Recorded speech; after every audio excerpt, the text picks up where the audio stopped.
جوان آنے کے بعد امام سے کہتا ہے کہ مجھے سخت پیسوں کی ضرورت ہے. تو امام نے کہا کہ تم جاؤ اور میں تمہارے لیے دعا کروں گا. اب یہ جانے کے بعد اسے ایک انگوٹھی ملتی اور وہ ایسی قیمتی انگوٹھی تھی. اسے تب اندازہ ہوا کہ جب وہ سونار کے پاس لے کر گیا تو اس نے بتایا کہ اس سے تو تم جو چاہے خرید سکتے ہو اور یہ وہ نہ ہو کسی بہت بڑے آدمی کی انگوٹھی ہے, تمہیں کہاں سے ملی؟ تو اس نے کہا کہ مجھے فلاں گلی سے ملی ہے. تو اس نے فوراً کہا کہ اب کیا کرنا چاہتے ہو؟ کہا کہ میں پہلے اس کے مالک کو ڈھونڈوں گا, اگر اس کا مالک نہیں ملا تو اس کے بعد اس کے جو بھی مراحل ہوتے ہیں اسے طے کروں گا. تو کہا کہ اگر مالک کو ڈھونڈنا چاہتے ہو تو یہاں بہت سارے رئیس ہیں, کچھ لوگوں سے اگر معلوم کرو گے تو تمہیں اس کا پتہ چل جائے گا. تو اس نے جب معلوم کیا تو پتہ چلا کہ اس انگوٹھی کا مالک ایک یہودی ہے. لہذا جب اس نے یہ سوچا کہ یہ یہودی ہے تو چاہتا تو رکھ لیتا, لیکن اسلام کیا کہتا ہے کہ کچھ چیزوں میں چاہے وہ بچہ ہو, ضعیف ہو, مومن ہو, کافر ہو, منافق ہو, کچھ چیزوں میں آپ نظر انداز نہیں کر سکتے. مثال کے طور پر اگر آپ نے کسی سے وعدہ کیا ہے تو چاہے وہ بچہ کیوں نہ ہو, چاہے وہ بزرگ کیوں نہ ہو, چاہے وہ مومن کیوں نہ ہو, چاہے کافر کیوں نہ ہو, آپ کو اس وعدے پر چاہے آپ کا کتنا بھی نقصان ہو جائے لیکن اپنے وعدے پر عمل کرنا ہے.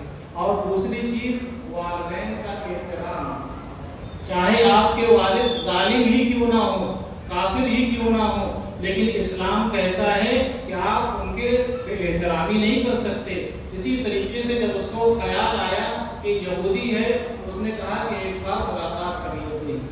جب اس کے شخص کے پاس پہنچا اور وہ انگوٹھی دکھائی تو اس نے فوراً وہ انگوٹھی لے لی. اب لینے کے بعد بس یہ آخری واقعہ اور ظاہر تمام مسئلہ. انگوٹھی لینے کے بعد کہا کہ دیکھنے سے تو تم غریب معلوم ہوتے ہو اور ضرورت مند بھی معلوم ہوتے ہو, یہ انگوٹھی بیچ کر تم اپنی زندگی کو سنوار بھی سکتے تھے, اپنی تمام ضرورتوں کو پورا بھی کر سکتے تھے. کس چیز نے تم کو مجبور کیا کہ تم اس انگوٹھی کو میرے پاس لے کر آؤ اور اتنی تفتیش اور تحقیق کرو کہ آخر یہ کس کی ہے, کون اتنی زحمتوں کو گوارا کرتا ہے؟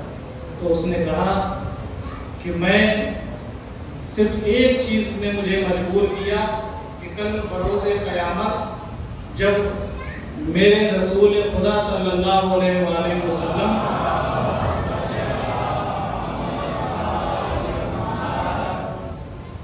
حضرت موسیٰ کے پاس بیٹھے ہوں گے اور ان کے سامنے مجھے بلایا جائے گا اور حضرت موسیٰ رسول خدا سے یہ کہیں گے کہ تم نے اپنی امت کو اتنا بھی نہیں سکھایا کہ کسی کی امانت میں خیانت نہیں کی جاتی, تو عجب نہیں کہ رسول خدا کا سر شرمندگی سے جھک جائے. تو مجھے اس بات نے مجبور کیا کہ کل بروز قیامت میری وجہ سے, میرے اعمال سے میں تو اپنی زندگی کو سنوار لوں گا لیکن میرے رسول کی شرمندگی کا باعث بنے, لہذا میں اس فعل سے باز رہا. ایک سلوات پڑھو محمد والا.